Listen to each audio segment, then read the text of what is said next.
Yo, yo, yo. This is Patty, the Pink Pig here with Madlab.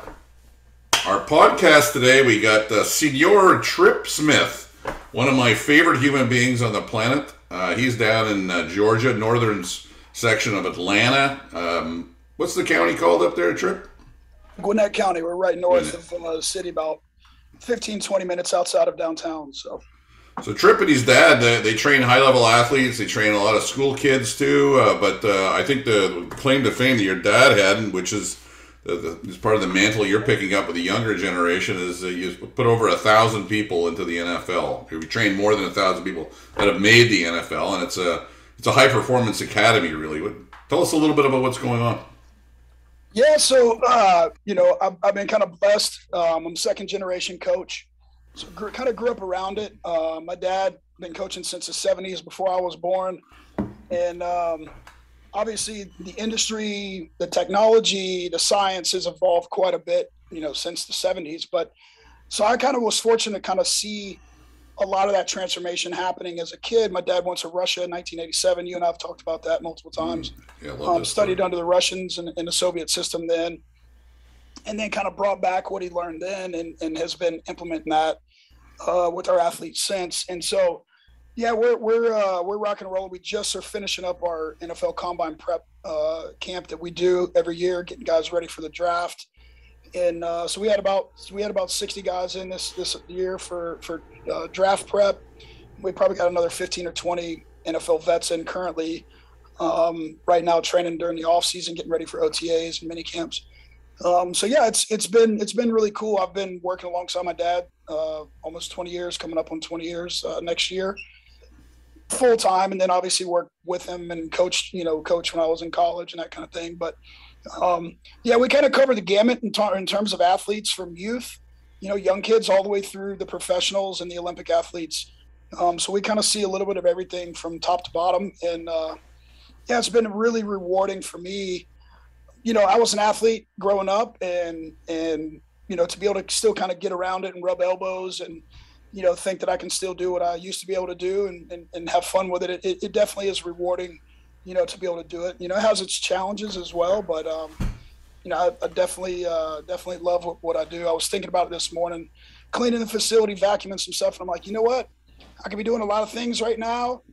Vacuum is probably not my favorite thing to do, but it sure as hell beats sitting at a desk. So Yeah, I'll take this any day. But I know. yeah, so. If I ever get out of this seat of my, I've created my own little torment here of creating this virtual network of gyms, and I hate being behind the computer. And Instagram and Facebook and all the things aren't my fun, but I can tell you the coolest fucking gym I've ever been to in my life is your facility down there. Like, if you ever get a chance to stop in Georgia, Gwinnett County, right? Yeah, Gwinnett County. Yeah. We're in What's the name of your Norcross, the city. what's the name of your facility?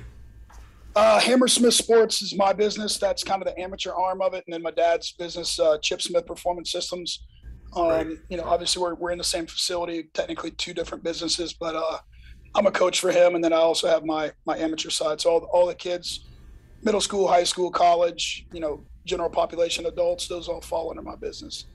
You have those moments where you just remember, like, and you get taken back. Like the, the last time I was in your facility, you had a bunch of NFL guys and college guys doing bench press, and like, I loved the bench press back in the day before I got into all this CrossFit stuff, and like, I want to go back to more of that bodybuilding and strength, power, speed. Well, that's a heel on my neck. But anyway, I got it. You guys put me in there with a couple of guys. One guy was like 6'8", 365, and he was, he was doing reps at 325. And anyway, Yeah. I was doing my 155, 185. I used to have a good bench. I could bench 345 one time when I was in my 20s or whatever. Anyway, I got in there and they got me up to 225 for a couple of reps. And I hadn't done that in years. It was like I was one of the boys again. It was Yeah, awesome. then you had to like brush your teeth with two hands the next day because you couldn't pick your arms up. Oh, yeah. That right shoulder was like, no swimming today. Anyway, okay, tell us about how you found, what you were doing before Madlab, and then how you found us, and then we'll go from there. Yeah, so we've been operating kind of group training sessions for a long time. That was kind of our model where you come in, do a free workout, we put you through it, and our training is pretty high intensity. It's not the same as like say a CrossFit workout would be in terms of like the extra. We're not doing for time kind of stuff, or we're not doing AMRAP type exercise, but it's still a very high intensity sprints and change of direction and agility training and explosive training and that kind of thing. And so our workouts are pretty intense, just to be kind of blunt. They're pretty tough, just like a lot of the CrossFit style workouts would be. And so our model forever was come in, do a workout, hopefully you stay, sign up for a package, whatever. And that was pretty much it. And it worked because that was what the industry did, but it got to the point where I realized it wasn't working as efficiently and as well as it could be. And for me personally, as the owner of the business / head coach for a long time, the only coach, I was trying to figure out how can I scale this, because it's not very scalable that way. And it was kind of ironic. I was reading some article that popped up on Facebook, and I think it was the one article, why 95% of CrossFit gyms are closing, something along that line, right? So I think it's 90% are slowly going bankrupt, which has come to pass. That was 5 years ago. Right. Yeah, they'll predict the future for sure. So I'm reading it. I look at it and I said, okay, well, I'm not a CrossFit gym, but if I can learn something from somebody else and improve my business, certainly I'm going to read about it. So I read about it. And I said, man, I need to find out more. Obviously, you started that intake process, went through at the time. I think y'all had like a quiz you had to take. And, whatever the process was, I think I met at the time with Gigi, maybe it was with you, whatever.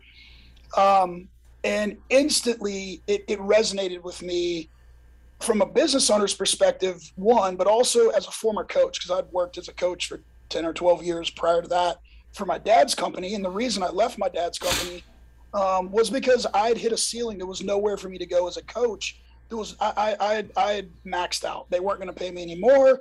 And when I say there's some backstory to that. My dad had sold his company, so him and I were both technically employees at the time. But I kind of hit a ceiling, and there was nowhere else for me to go. I was bringing a bunch of business in. There was no commission structure. There was no growth. Unless I wanted to. There was just really nowhere for me to go as a coach. That's when I ended up starting my own business. And so I kind of had a perspective from, coach's side as well as now the owner. And once I kind of realized, obviously what all I was doing wrong and what I could improve on, my first month, I think we doubled or more, doubled our revenue. And it really started making sense to me. And since then, I've had growth every year. I've had growth every year I've been in business, but rather exponential growth. I think we've probably been on with you guys, 6 years, maybe 7? Yeah, man, it's been great. I really appreciate you sticking with us through all of our ugly bumps and warts. Yeah, it's been well over 5. I know that for sure. I think it's probably closer to 6 or 7. Well, I wrote that article when Braxton was born. That I pressed send on that thing with Breaking Muscle, and Braxton was born like 3 hours later. Not even. He was born within an hour. He went on the way to the hospital. It's definitely been that's 6 years. 6 years. Yeah, that's 6 years. But and what I've noticed, and I've told you this before, the quality of client that I've kept, well, first of all, that I've gotten and then kept, has gone through the roof. Though, like when I say quality of client, in terms of dollar spend, in terms of referral rate. Those things have gone through the roof. And we had some attrition. There was some old folks that didn't fit into kind of the new model, and that's fine. There's kind of a trimming of the, of the hedges, kind of get things, for some new growth.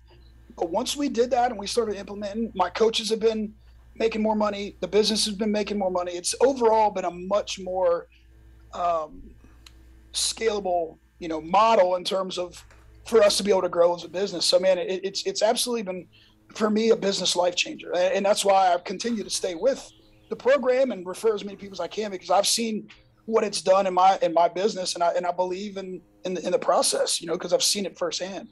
So. Thanks, man. I really appreciate that. It's funny. I actually I have a counselor I see every year or something like this. She's actually a rebirther. It's a whole different. It's a pretty cool. It's a trippy experience. A client of mine put me in there 15 years ago with this lady, Mahara. She's amazing. I hadn't been since before COVID. It hadn't been a long time, and that article came up. Because I took so much heat for that article at the time. I mean, the lawyers were on me, the trolls were on me. Greg was like incessantly battering me for that. When it's all come to pass, you know, that all came to pass, and it was. But I look at it and I go, man, my world went to shit when I wrote that article because I just got such a battering, and I feel like I had to pay back the karmic load from that or something. Yeah. And I was thinking to myself, who came in from that? And I knew you had, because I remember you telling me that story. So it was kind of cool. I don't know, maybe this is an exaggeration, but it kind of makes it all worthwhile, you know? And well, you know, Patty, I tell you this, man, like, and it's funny because I got a note the other day from a guy that was an intern with us years ago, like in my dad's old company. And I got a note from him. And, you know, I don't mean to sound like I don't care about, I don't even know if I can word this the right way, but let's just be honest, man. Let's just be straight. Yeah. Well, I got this note from this guy, and it was like the most heart. It was I was like almost in tears. He said, "Hey, coach, I just want to catch up with you. Hadn't spoken. I mean, it's probably been well over 10 years." He said, "I just want you to know how much of an impact you had on my life when I came and did the internship with you, and I just want you to know that I've been doing my own business. I've been coaching. I've been doing all these things. And I just want to let you know that you had a huge impact on that. And I still continue to do things that I learned from you, 10, 12 years ago. So thanks." And I'm sitting here going, well, yeah, I mean, I remember the guy, but I don't remember having that much of an impact on him at the time, but obviously I did, and now 10, 12 years later, he's letting me know that level of impact. And I think for you, the same goes. Like, sometimes you may not realize how much of an impact you have on somebody. Another, cliche thing I've seen is like, there was a girl running down the beach and there were all these, sea stars that had washed up on the beach, and she starts throwing them back in the ocean. And there were millions of them. And somebody said, well, why are you throwing all these things back in? There's millions of them. You'll never get them all back in. Why even bother? And she said, well, I may not throw them all back in, but the one that I just threw in that lived, they'll remember me. They'll have a reason to say thanks, because I had an impact on that one sea star's life. And for you, I think there's been so many people that you've reached that you may not understand the impact that you had on their life, their business, their family, saving them from bankruptcy, saving a marriage that maybe was falling apart because the business was falling apart. Like, you may not understand that reach that you've had. Maybe for years, it might be 10, 12, 20, 30 years from now, somebody comes to you and says, Patty, I don't know if I ever told you this, but I was on my last $10 when I met you. And now I'm owner of a multi-million-dollar business, or you saved my life. I was ready to commit suicide because I didn't have anything else to do. And you gave me hope and you gave me an opportunity. And maybe it's not that deep, but then at the same time it is. I mean, like I said, for me, like I'm still here because I believe what you've done and the impact you've had on me, the wisdom, so on and so forth. And I feel like sometimes, we don't understand the scope of what we're doing or the depth of that. And, you do have impact on people. You do have an effect on their lives. And that's ultimately why do we coach? Why do we do what we do? Because we want to see people's lives change, whether it's physically through fitness or whether it's through, mentorship through business. Like, either one, you're going to impact somebody. And so, I thank you. And again, I'm not trying to get all sappy on this call, but I just think for a lot of times people don't realize how much of an impact you and the Madlab system and the model and the people involved, and, Audrey and Gigi and Derek and Chandler and everybody else, over the years that have been involved, have poured into me at some level that has made a difference that I'm still sharing with my coaches, So, that's my stance on it, whatever it's worth. You big softy, I love you. This is when we hang out, man, it gets all deep. We had a couple of drinks and some music, man. This would get real lovely. Thank you for that. So in that vein, you've just recently referred a client to us, Antonio. Audrey's been working with him to get the money and figure all the stuff out for, like she said, since September, I think. This is a quick segue. Why did you? I think I know why. I think you answered that, but how did that come about where, you actually do a referral? Because we don't get referrals, to be honest, only from a select few gym owners like yourself that have pull in their own industry, or coaches. We get more referrals from coaches because they'll have a friend from out of town. They're going, what? You're making that much money? Bullshit. Yeah. Show me the fucking T4. Or show me, in Canada it's a T4. Show me show me your pay stub. And they're like, okay. And they go back to their gym. But tell us a little bit about how Antonio came about and how this happened. So have known Antonio now,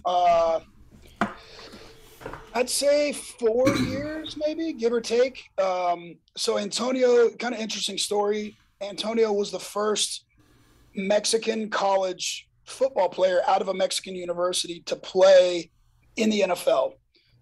And so pretty cool story there in and of itself. If you get a chance to hear his entire story, dude was literally living in a storage unit because he had nowhere else to go. He was, pretty phenomenal story on kind of the human condition and what determination will get you.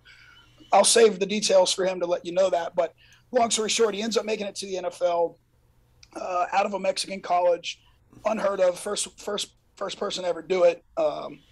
And I don't really know, to be honest with you, how he came about us. I think there was some mutual friends. He saw some of the stuff that we do with our certification, some of the athletes we train. He was training athletes in Texas, where he's at, in kind of the Dallas-Fort Worth area. But he, long story short, ended up coming to our facility for one of our certification courses.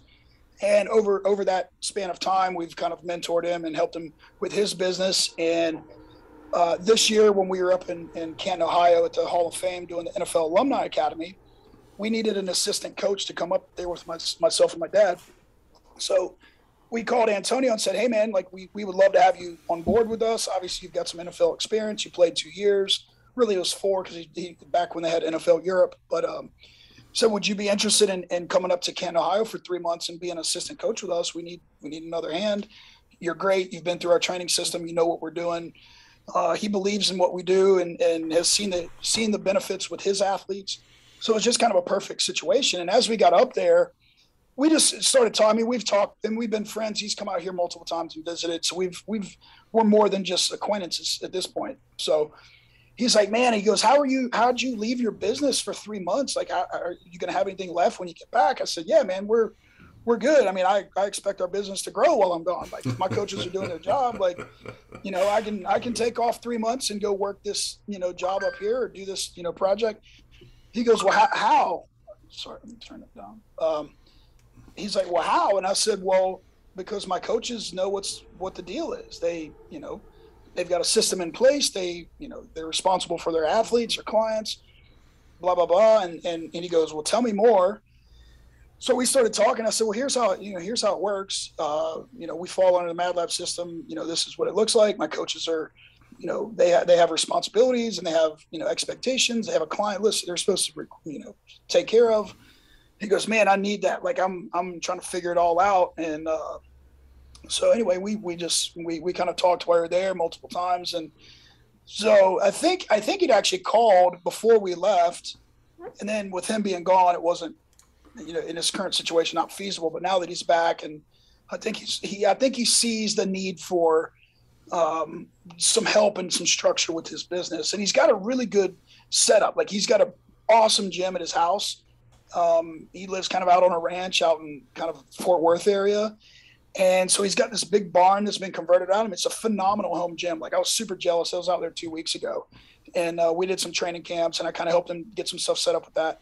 I was like, dude, I would love to have this at my house. It's like phenomenal. He's got a turf strip in there. He's got a full gym. I mean, he's probably got a good 5,000 square foot training center at his house. And he's got a big field. Dude, he can make the whole gym right out of there. Okay. Audrey said he's kind of starting over. He's starting from scratch here again, right? Yeah. So he and I think for him, he's been more kind of in a one-on-one personal training model that I think he sees the need to be able to scale. Yeah. He needs to be able to run some group sessions to be able to get some more volume, but at the same time, so I just think some clarity for him. He's also got a coach that's kind of hit or miss because I don't think there's a system in place for the coach to really get vested. Yeah, they can't see. If they can't see, hey, I can make 100,000 or 80,000. If they can't see a good life, they're just going through the motions. Once they get smart enough to realize, man, this is not a good life here, making $3 or $4 grand a month at best. Yeah, and the cool thing is for Antonio, because he's still got a lot of ties back to the Mexican community. I mean, he's been getting referrals from his school, which is Monterey Tech. That's where he went. They're like the Alabama of Mexican football. Mm-hmm. So they're like the top. They just won like their third or fourth back-to-back championship. Like they've produced at this point since he was there. I think they've had 8 or 10 players come out of there since that are. I think there's 4 current players in the NFL right now from his school. So he's got a pipeline of guys coming out of that school, and they know he's got relationships here in the U.S. So they come to him and train. Like he's got 2 guys in what they call the IPP program. It's the International Player Pathway. So the NFL has this program for international players that are trying to get in to the NFL. And what the NFL does is they expand their roster. They say, okay, you can bring on up to 3 additional players from the international program that do not count towards your roster.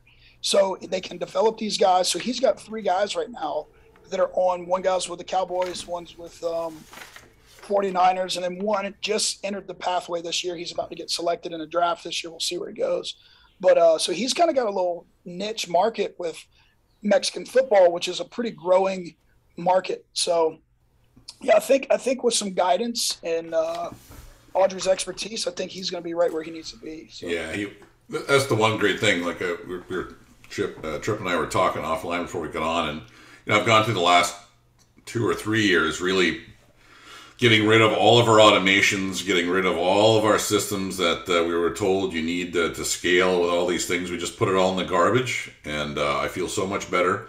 Everything now is mano a mano, womano or a mano or womano a womano, whatever. It's straight up, face to face, and it's legit and real with really good online school and a whack of tools that we've been building for 10 years or so over there.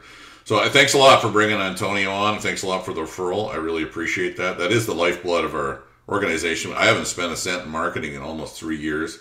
We are going to dial it up again with the message. I mean, our message is ethical and sustainable business. I mean, that's really what we're going for, and you're one of the most ethical people we've run into in this whole thing. So let's go a little bit sideways here. How old are you now? I'll be 40 in 2 weeks. Woo, baby. Yeah, well, maybe 2.5. April 14th. Let me ask you a question. If you had, let's say, the company that came in that bought your dad's thing and they set up the Madlab system and you were a coach in it, would you have ever started your own business? Nope, I wouldn't have needed to. I wouldn't have, because I was doing everything that the Madlab system does. Well, I don't want to say that because I wasn't, but I was bringing my own clients. I was doing personal training. My dad was just giving me that on top of, I had a base salary, and then he would just say, hey, look, just keep whatever personal training you do, because I wasn't part of our model. We were all group training. So he said, if you bring in a personal training client, go ahead and, you just keep that. I don't want anything of it. Just make that a little bonus on top of whatever your base salary is, coach all the classes, whatever. So I was doubling my salary just bringing in personal training clients on top of what I was making salary-wise. And had I had the system there in place to be able to continue to grow, then we would probably still be there. And that business would be continuing to thrive, and I wouldn't have had to leave. My dad and that whole situation probably would have not gone down the way it did. And I wouldn't have never started my own business. I wouldn't have needed to.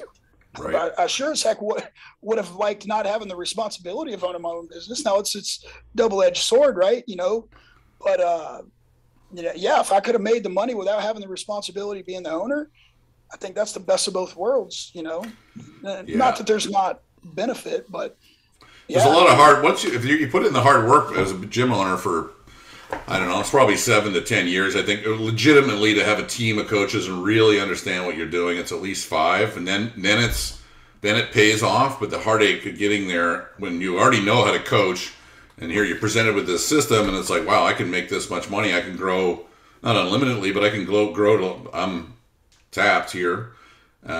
I think there's a lot of people in our network. I know for myself, I probably never would have. If I had just my first opportunity with someone taught me how the business worked, it's like, oh, just go do this. I think I would have got to a comfort zone and a place where I was really happy as a coach.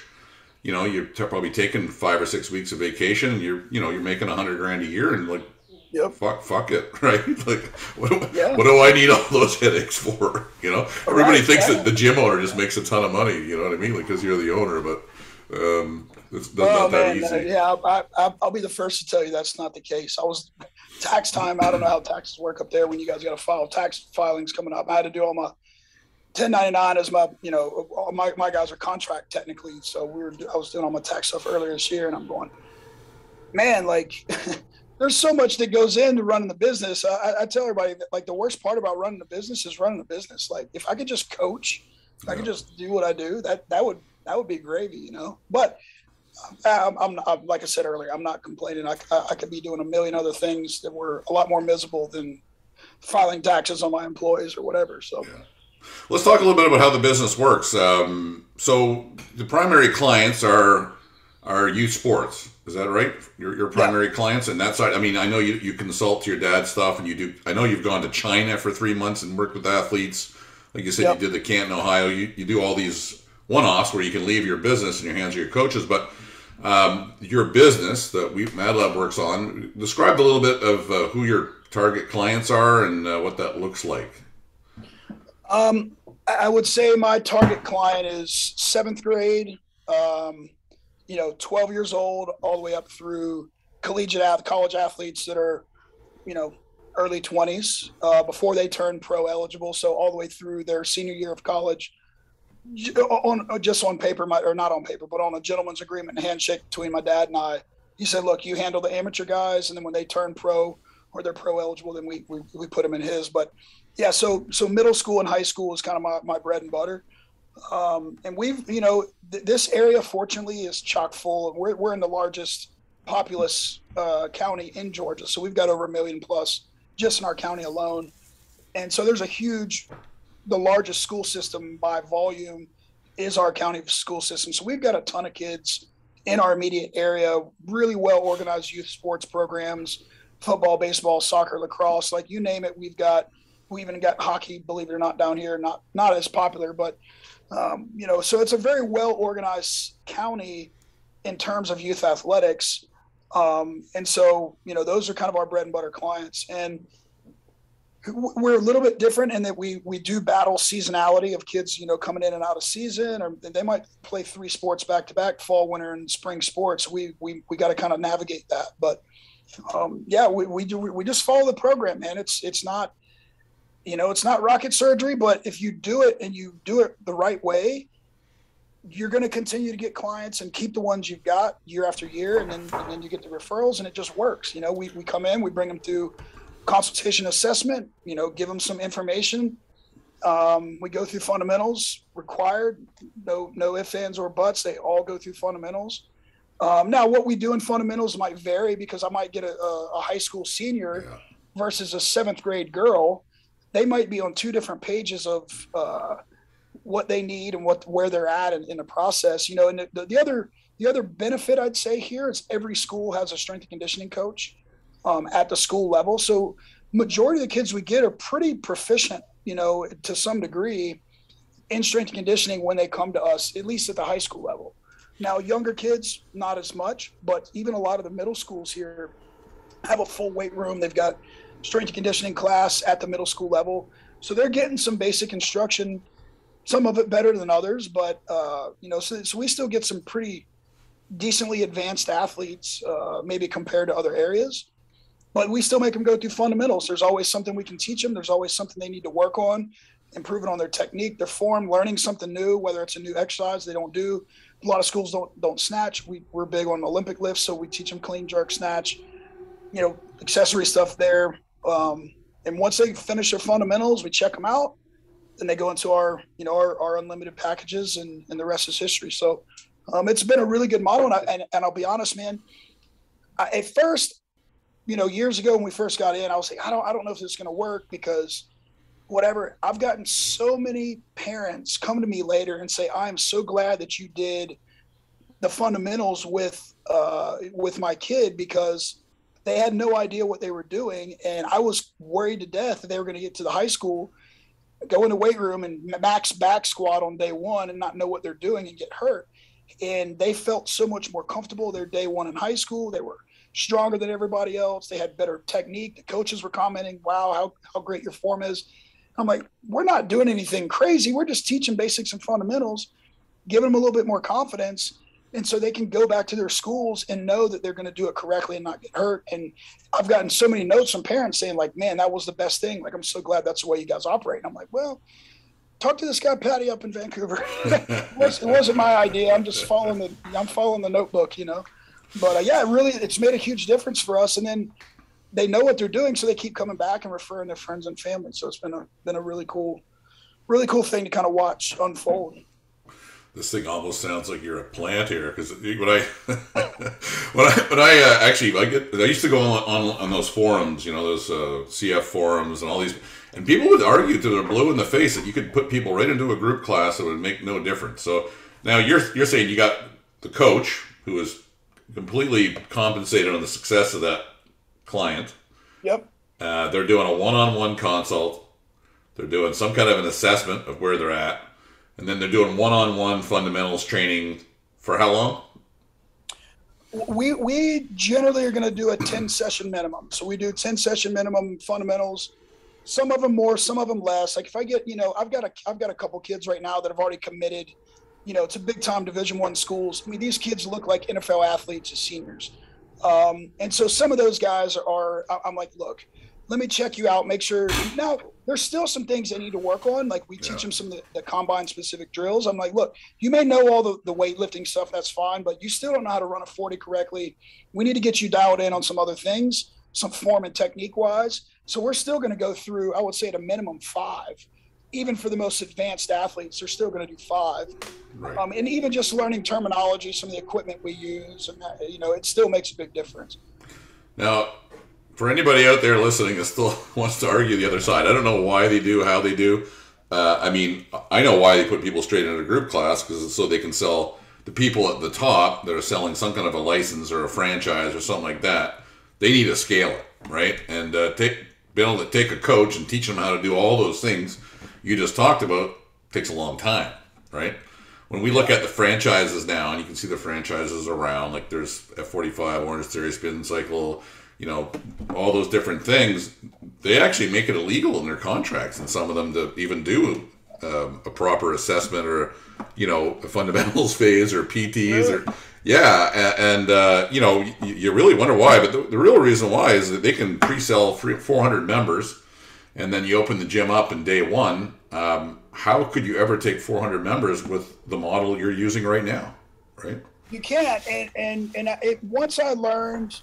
And if you hear all that, there's a guy outside blowing a yard. But anyway, once I learned that I could get 10 clients for $1,000 or 1,000 clients for $10, I've been on both sides of the fence.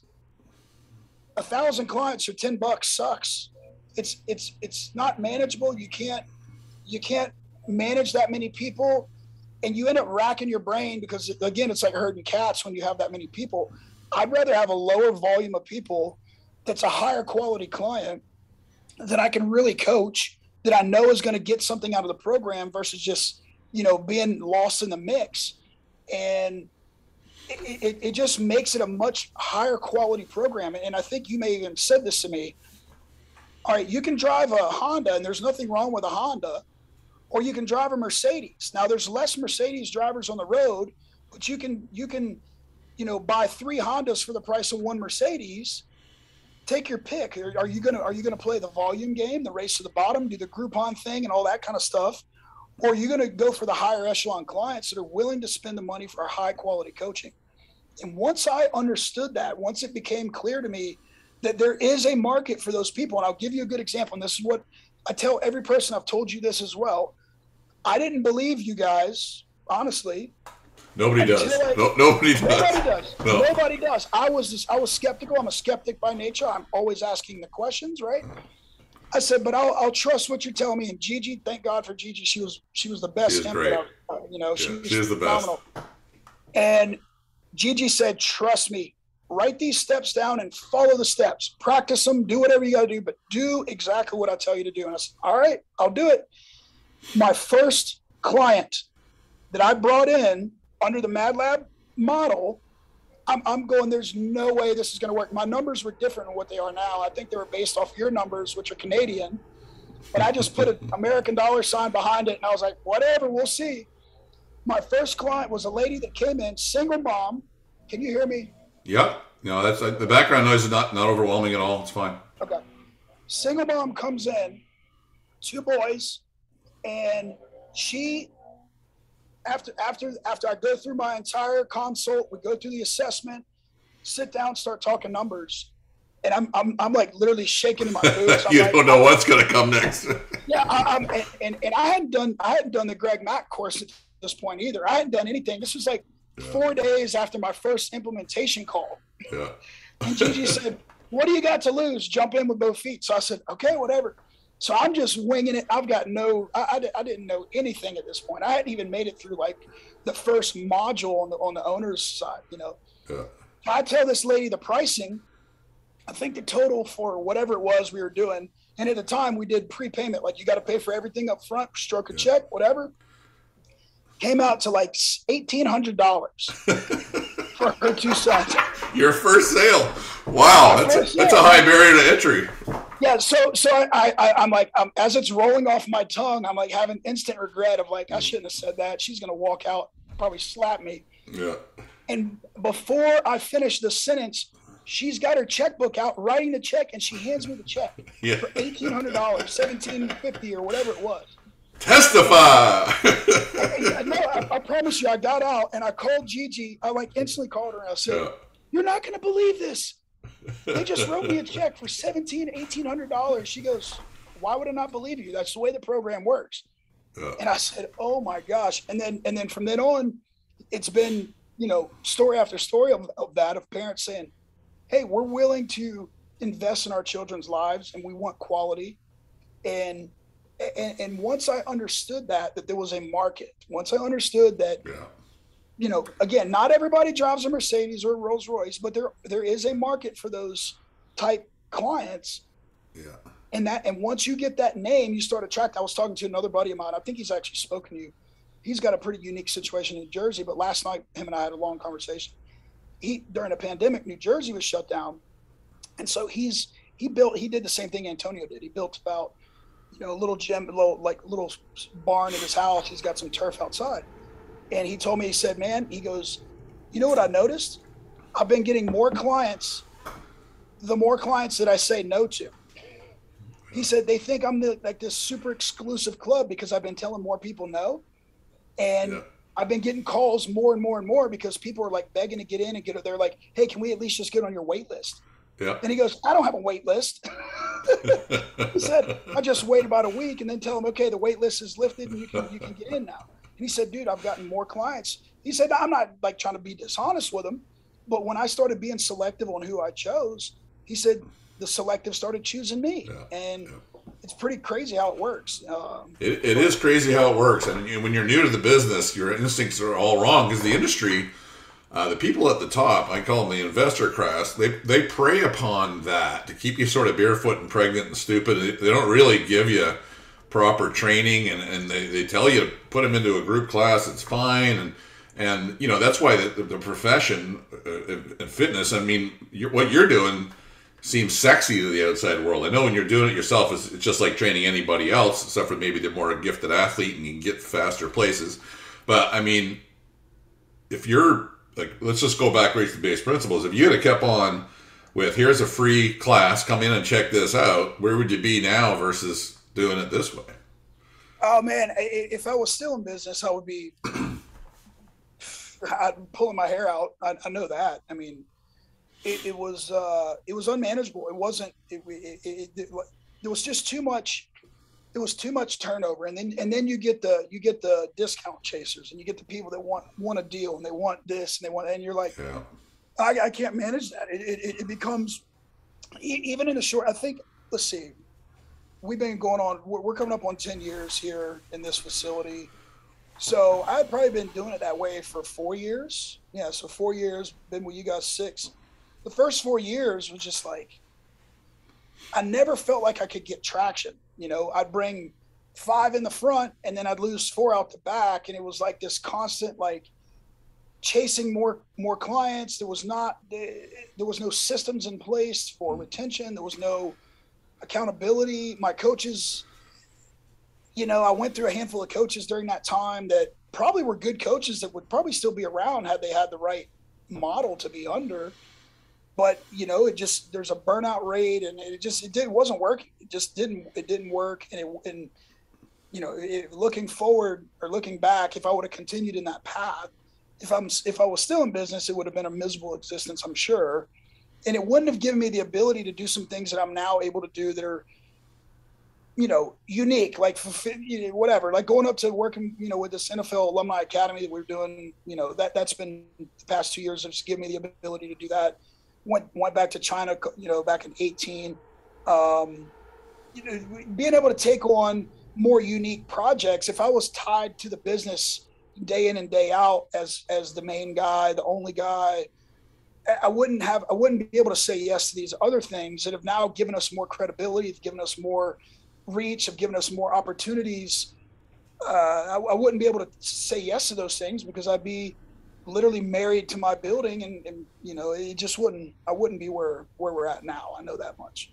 Sounds like you got a good life there. It sounds like you got a family, you got a house, you got a community, you've got freedom to do interesting things.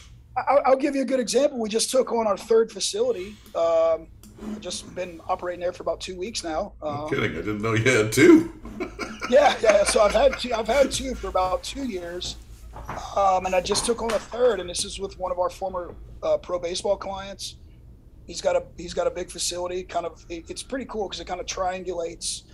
They're all about 45 minutes apart, so they don't really cross, clientele really. And I've got a good number of clients in this new area that have been coming to me here where I'm at currently, but it's a drive. I mean, it's 45 minutes to an hour drive with traffic. So to be able to have a spot where it's at now, over in Alpharetta, it's kind of up near, a little bit south of Hunter, where they're at, up and coming, but really good area. A lot of good athletes over in that area as well, and so we were just able to take on that facility as well. So I'm a little stretched thin, to be honest with you, right now. I've got to get my coaching up to where I can cover 3 facilities now effectively versus 2, and yeah, so it's given me the ability to pull myself out and kind of get that thing up and running, get the wheels turning, and then now I've got some coaches that I can plug in there as we get it going. So I'm going to go to that conversation first, but like you said a minute ago, I didn't believe you. There are still so many people out there that don't believe us. If you're talking to the person that's doing here's a free week, or here, come in for the free Saturday session, and then they pop into class. If you could talk to that person, and they're sitting there willing to say, no, you're full of shit, it doesn't work, Tripp, I can do it this way, it'll work this way, what would you say to that person? Way to work. I mean, there's more than one way to skin a cat, right? But I'm about efficiency. I'm about effectiveness. I don't want it to work for 10% of the time. I want it to work 90% of the time, right? I want 90% of the people that walk in my door or more to stay, not 10%, not the other way around. So yeah, you may keep some clients. It may work. They may jump in a class and enjoy it and sign up. But how many more would you have kept had you done it the right way and developed a relationship with them first? I'll be honest, man, my dad's never spent a dime on advertising. I've never spent a dime on advertising. The reason people come here is because of relationships. That's it. I understood because of my dad understood, and my grandfather's a pastor, right? So my dad's dad is a pastor. So he understands the value of relationships as well, right? Yeah. You're bringing people into church, so on and so forth. And my dad was taught that from him, and I was taught that from my dad. But it's about building relationships with people. And when you have a system in place to do that, that facilitates that relationship, then it's a personal thing. If it's just a business transaction, if it's money for time on the equipment, you can go get that anywhere. But there's a face associated, there's a personality associated, there's a genuine care associated with the exchange of service versus the exchange of equipment. And so I don't think bringing somebody in for a 1 hour trial workout in a class of 15 or 20 people can get you the same relationship developed that a one-on-one, 10 one-on-one sessions can do, or 12 or 20. That's 20 or 10 or whatever hours of one-on-one FaceTime. That's way more powerful than 1 hour of group time. It just doesn't work. Why do people go to a therapist and sit in an office one-on-one? Yeah. Why don't they have group therapy? Yeah. Lawyers too, like a lawyer, an accountant, you're going to sit up one-on-one with some of this sensitive stuff, you know. Imagine sitting down with your accountant and there's 7 other people in the room and you're firing all your books out. Yeah, it doesn't work, you know, and especially and I tell my coaches, I say, listen, you want to be able to know that kid's birthday, you want to know their favorite color, their favorite food, what their brother, their sister, their parents, where they're going on vacation, what they like to do on the weekends. You want to know everything about them, you know, because they're going to know that you care about them. They're going to know that you've got a vested interest in their success, both on the field and off the field, in the classroom, whatever it is. Yeah. And you can't develop that relationship in a 1 hour or less drop-in class off the street. Like, oh yeah, hey, you in the corner, what's your name? The one that's puking? Yeah, come on over here. Let's have a personal conversation. It's like, nah, man, I can't even see straight, you know? Yeah. It just doesn't work. And then I think they appreciate, once they get in, they appreciate, like, I mean, I had one of my clients recently that was like, hey man, I just want to I want to schedule up another, you know, just a one-on-one with you. He's been in with us 6 months now. And he just was like, hey, I just, you know, want to check in with you. And cause I was gone for a while up in Canton. He's like, I just, there's some things I want to work on. I just want to check in. And he's like, let me just schedule a one-on-one with you. Like, you're not going to get people to do that if you don't have a relationship with them. You know, some random dude on the street going to come pay you high dollar value for a one-on-one session that doesn't know you? No. You know, and I don't think the dude even really wants to train that much. It's not about training. I think he just wants to come in because he hadn't seen me, and we had a pretty good relationship before I left. And he's like, man, I hadn't seen you in like 3 or 4 months. I said, yeah, no, I've been gone, whatever. He's like, yeah, let me schedule a one-on-one with you. And he's willing to pay for it. So people like to be around people with big hearts, buddy. Well, you know, I think if you don't have a big heart, you're in the wrong industry. If this is what you do for a living. Yeah, you better go to Wall Street or something else. You know what I mean? If you got a small little cold heart, I don't think you're going to be successful. You know, I just don't see it happening. I've seen some really, really smart academic people. People that will blow your mind in terms of what they know, what they can do, but they're like robots, and you can't hold a conversation with them, and you say, man, you missed the point. Like you missed the point. Connect with them first, and then blow their mind with what you know. But you can't textbook somebody into submission. It just doesn't work. Look how smart I am. Look how smart I am. Nobody gives a fuck, right? No, nobody cares. Nobody cares. You know? Okay, there's 2 other conversations there that you hit upon that I want to touch. You mentioned about your coach. You mentioned a couple of times, you know, about your coaches, and you could leave for a certain period of time, and that it kind of. I know there's a lot of people don't understand our coach compensation model and our coach development sort of piece of it. Talk a bit about you mentioned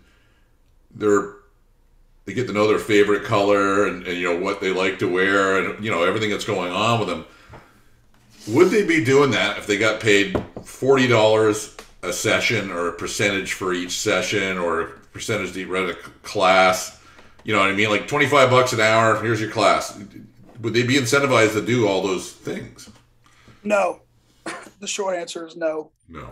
They'd be incentivized to sit on their ass and look at their phone and not care because it doesn't matter, right? Doesn't matter. So how do you pay them now, and why is that so powerful? Well, I mean, I pay them on the straight up Madlab payments model. You know, they're on a tiered structure. The more clients they get, the more percentage they get. They're getting percentage of fundamentals. They're getting a percentage of the monthly memberships for a combined total of their revenue. And then also specialty classes. Like I've got one of my coaches has been doing some youth training. Youth training is not like, when I say youth, like 6 to 10 years old.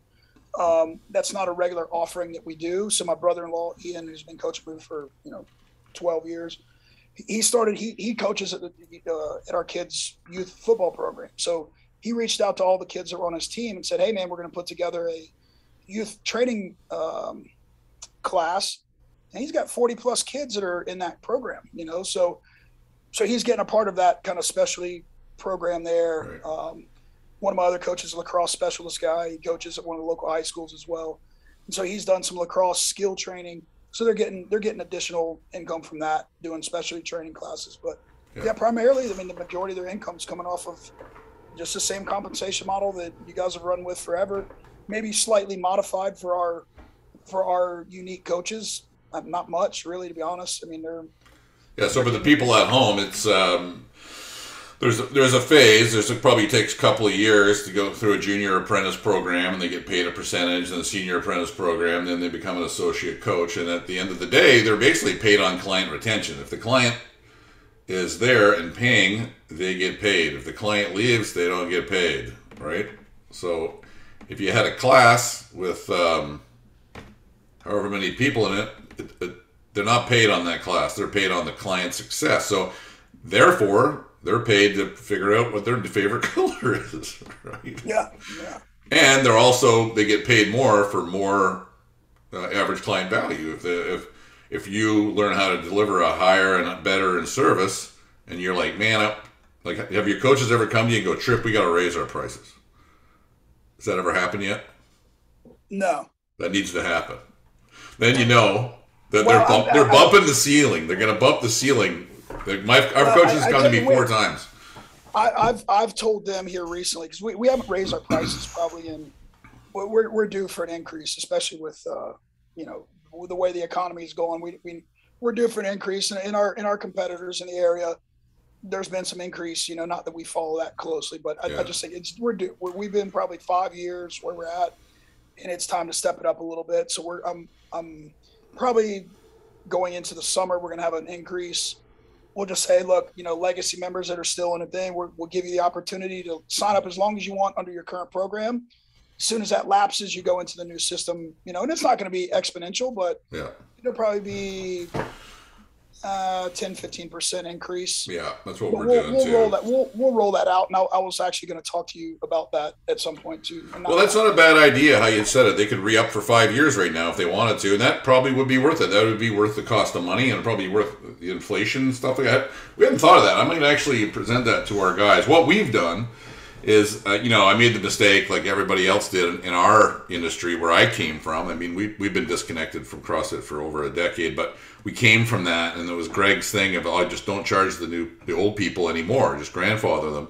Well, if you got a client that's been there for 15 years and our price was $175 15 years ago, that becomes a serious problem. Our price now is $290.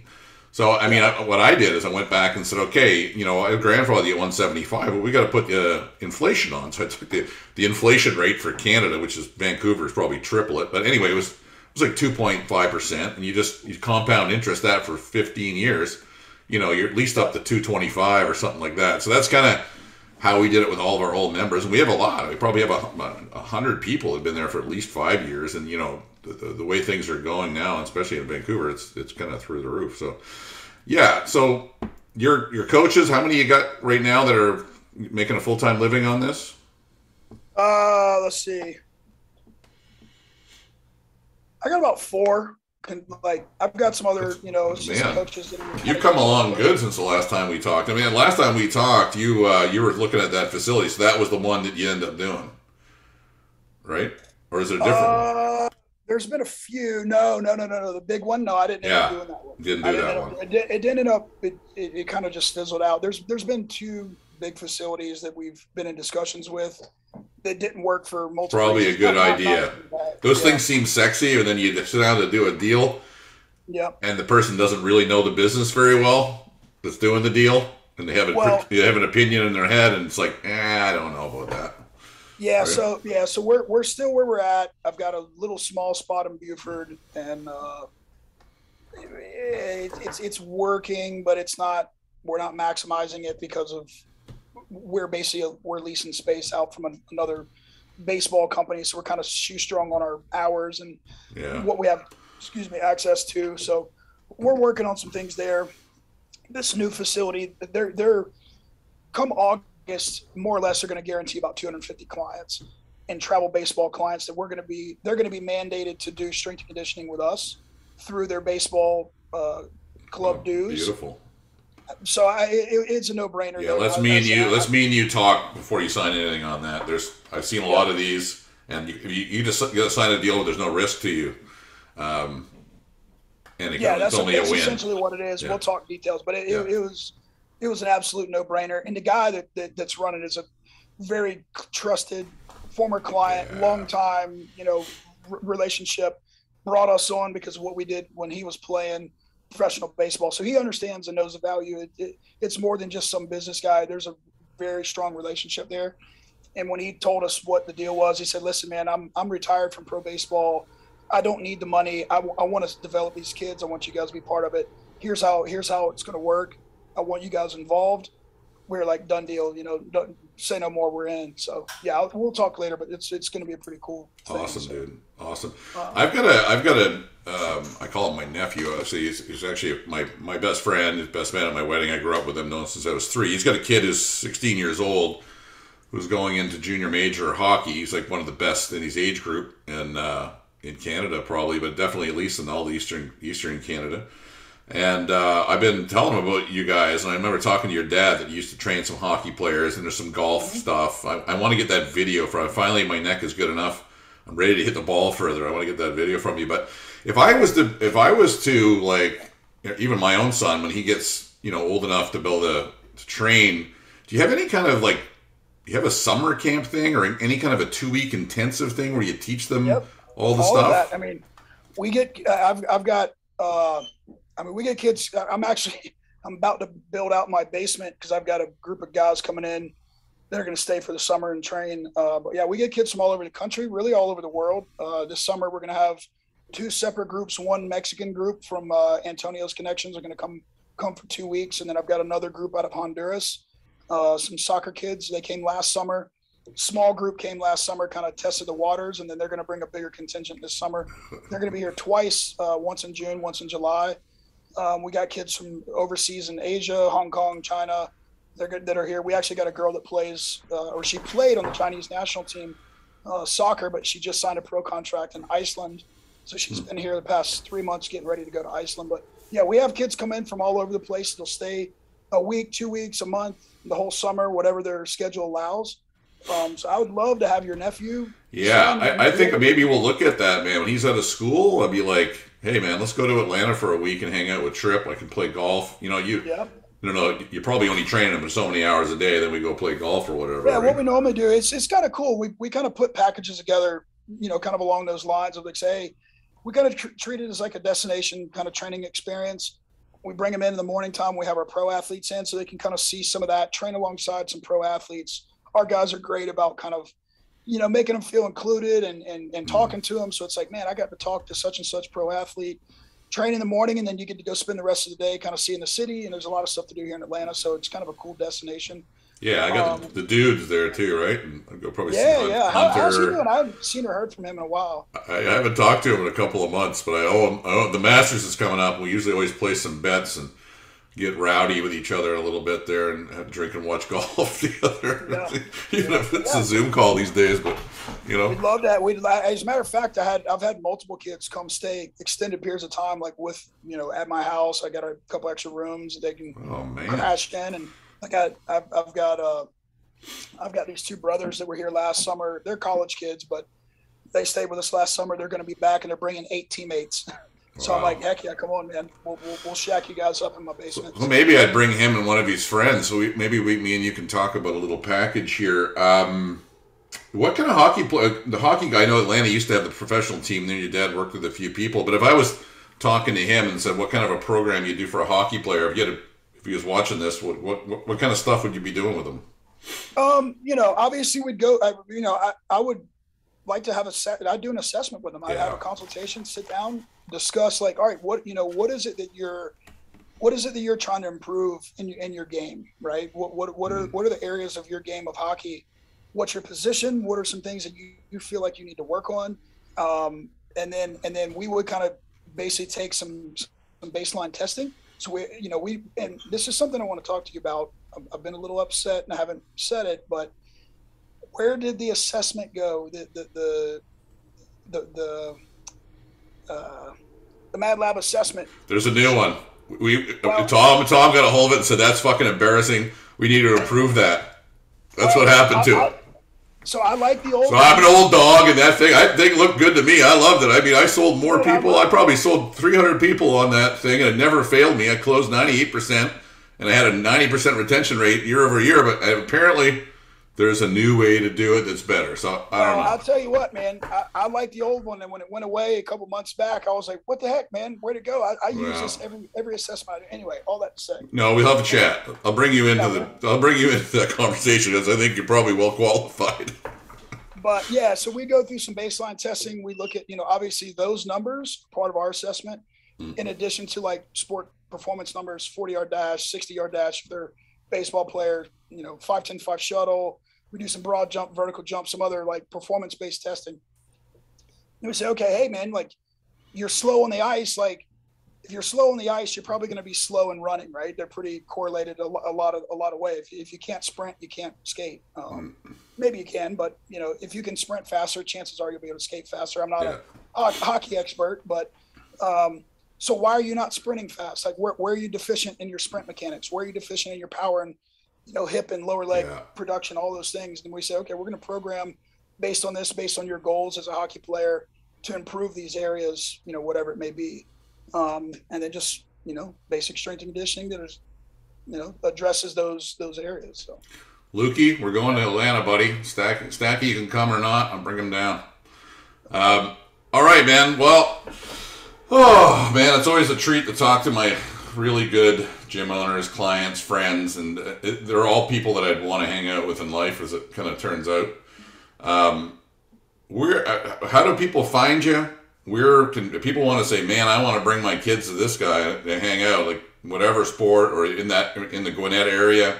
Tell us, where do people find you? Yeah, so we got a website, hammersmithsports.com. Got a little bit, I need to update it to be honest with you, but it's got our equipment line on there. So you talk about the harness you were wanting to get on. We've got an entire line of training equipment that's on our website. Got some training videos, information, blah, blah, blah. We're on social media. I know it's important, and I try to get on there as much as I can, but our Instagram is Hammersmith Sports, and then my personal Instagram is Hammersmith27, and then I think I have a Twitter. I'm not sure. What's your website address? Hammersmithsports.com. Yeah, I mean, if you don't need the business, why bother being on social media all the time, right? Yeah, it's one of those like, oh man, I just can't keep up with it. I'm not, I don't enjoy it in terms of like. Yeah, it's the bane of my existence. Yeah, I don't. I know it's a necessary evil. I just don't enjoy it. So it's one of those things like I don't put a ton of effort into it as I probably should, but. It is what it is. I guess you focus where you feel like you. Yeah, maybe we can talk about you hiring a kid that's enthusiastic around there as an intern to show you how to do that stuff. He does it himself, man. Like and I actually had an intern that did a really good job. Like I kind of turned everything over, and she was obviously way younger and more in tune with all that stuff. And I mean, it really actually it got us a lot of following in a short amount of time. And we got business out of it, so I know there's value there. If I think I could figure that out, because if you got like this absolutely jacked NFL player that's quite famous, you got permission to take a video of him doing a 40-meter sprint, snatching his body weight overhead, whatever that is. That's going to pick up some followers more than me tooling around on my bicycle, Yeah, it's one, and my dad's pretty decent. Like my dad, his post quality I wouldn't say is the best, but his consistency is pretty good. So I guess he makes up for his lack of quality with his consistency. But Yeah, I'm just not, man. Yeah, I need to get better. I've known that for a long time. Well, I know there's a lot of people sitting there going, "Man, who is he trained and who are those guys training?" If you go to the facility, it's unbelievable. They have a Hall of Fame. They got this like group of stalls for baseball and football players that have made the Hall of Fame in their sports Yeah. that they've trained.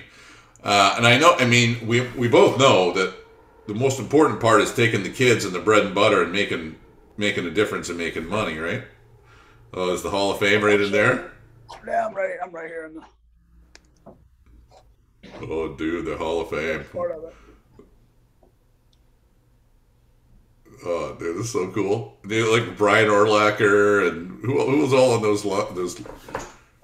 So we've got let's see, we've got this here on the end, right there. Jared Allen just went to Hall of Fame. Then Michael Barrett.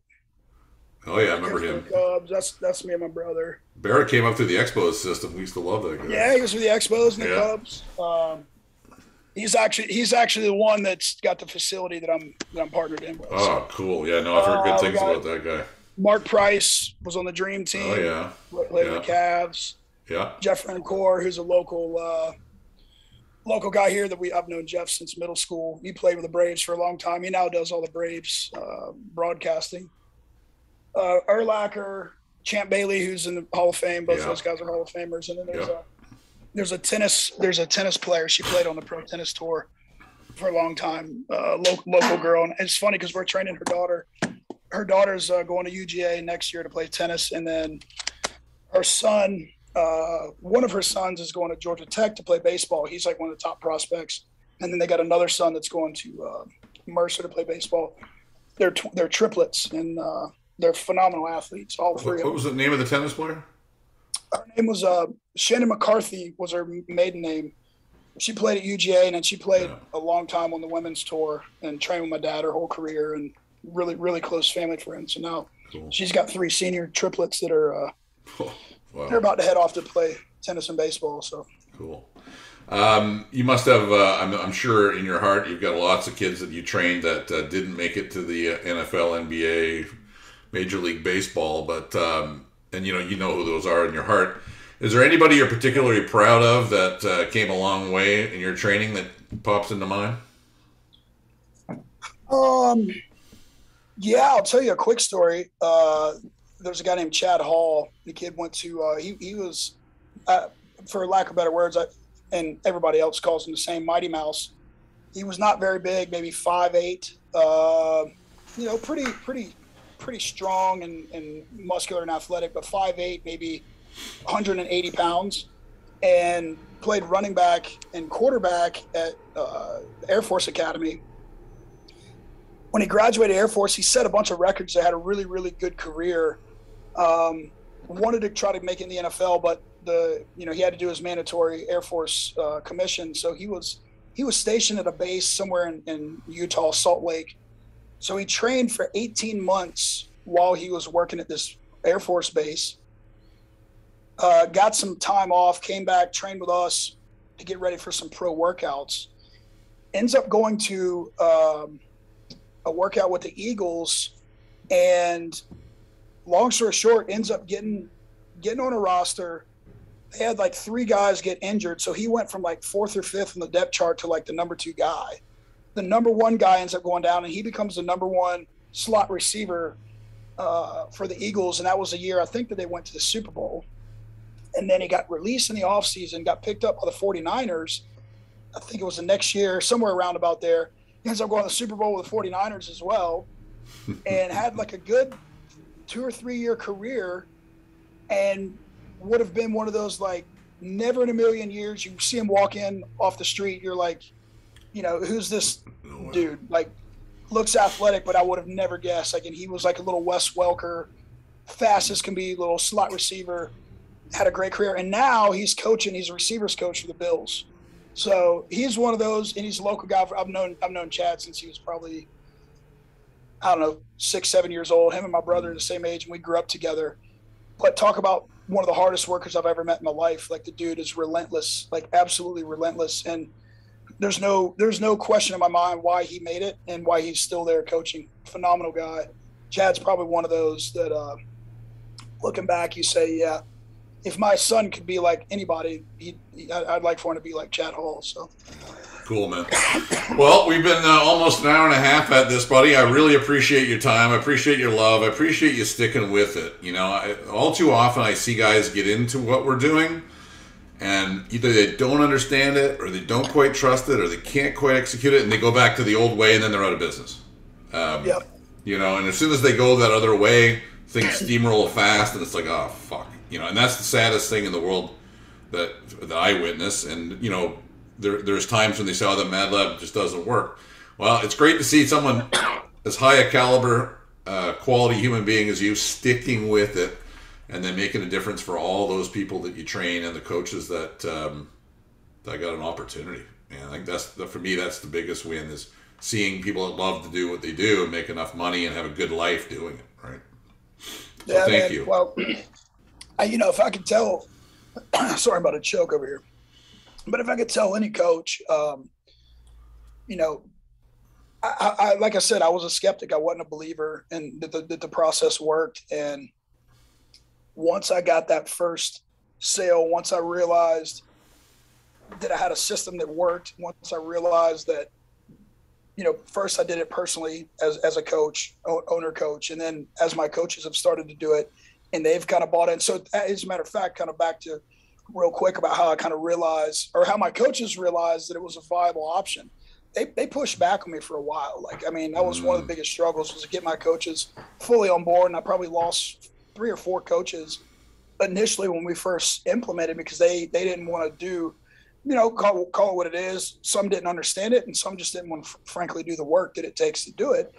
But 2019, this was kind of one of those opportunities that I was able to that really kind of sparked my ability to go off for extended time. I got the opportunity to go to California for 3 months and do a big baseball academy out there with some good coaching friends of mine. And so I told one of my coaches, my brother-in-law, Ian, who was kind of dabbling. He was, you know, he'd get a couple clients, but it wasn't really like both feet. I said, listen, man, like, while I'm gone, I need you to like step up. This is a big opportunity for you. Every client that comes in, and, you know, I'm going to make sure that they're calling you and whatever. At the end of the summer, I got back. He goes, hey man, you got any more clients for me? And I said, oh, what do you mean? He goes, well, this summer was really good. I kind of enjoyed, and I said, you enjoyed the paycheck you were getting, right? I like making money. And from that point on, man, he's gone. I met him. I'm pretty sure I met him when I was there. Yeah, Great he guy. was here. Yeah. Yeah. His income and salary's gone up every year. And I said, dude, that's what I want, man. I'll pay you $200,000 a year. Like, if you're generating that income, I will gladly pay you that much. Like, because if you're winning, I'm winning, man. That's the formula. 100%. That's how it works. And so he gets it. He's the one that I told you, he's got the 40 youth kids, and he's got all this stuff. He's killing it, and he's absolutely killing it. And my sister, because he's my brother-in-law, my sister told me, she said, you know, she made the comment to some degree. Me and my other brother, which he's on another level, about to retire at 35, but you met my brother, I believe, not coaching for me. He does medical sales, but that's an aside. Anyway, we were talking about some investing things, and my sister she told me, she said, you know what? We're finally at a point now where we have enough extra income to start doing some investing that we haven't been able to do really since we've been married. I mean, we're not poor. We're not like, you know, strapped for cash, but we just didn't have, they've got 4 kids. She's like, we just haven't had a lot of additional income to be able to start looking at some investment opportunities and some retirement accounts and that kind of thing. She said, now we're able to start doing that, you know, the past couple of years since you left and Ian kind of took over. And it's been, you know, that's been cool for me, because that's my family, you know, like to be able to provide and give them an opportunity to set themselves up like that. That's amazing for me to be able to do that, and my other coaches as well. But I would definitely say, man, once you do it and once you get in, like it works. It's what, at least for me, it's what I needed. I needed the direction. I needed the X's and O's, the reps and sets. I got that. That's easy. That comes natural. But the business structure, understanding client management, client retention, that whole process for me was the game changer for me. So, well, thanks, man. Well, Tripp, I feel like we could talk all day. We could probably get a drink or two and just really hammer into the next conversation, the next conversation, and the next conversation. But I'm going to save. I'm going to come see you. I remember Bo Bibb up in South Carolina. He's not that far from you guys too. I'm gonna do a little southern tour here. I'm gonna try and bring my my cousin and my cousin's kid. Lukey, shout out to you, buddy. We're coming down. We're gonna see HammersmithSports.com, baby. Awesome, Patty. Appreciate you. Hey, let's go surfing in Nicaragua, man. Oh, I'm down with that. That picture right there is El Salvador, actually, but I've been to Nicaragua like 4 or 5 times. Now we're talking. All right. Yeah, I'm down, man. I'm down. Let's do it. Let's do it. All right, buddy. Thanks a lot. All right, brother. Thanks, guys. Take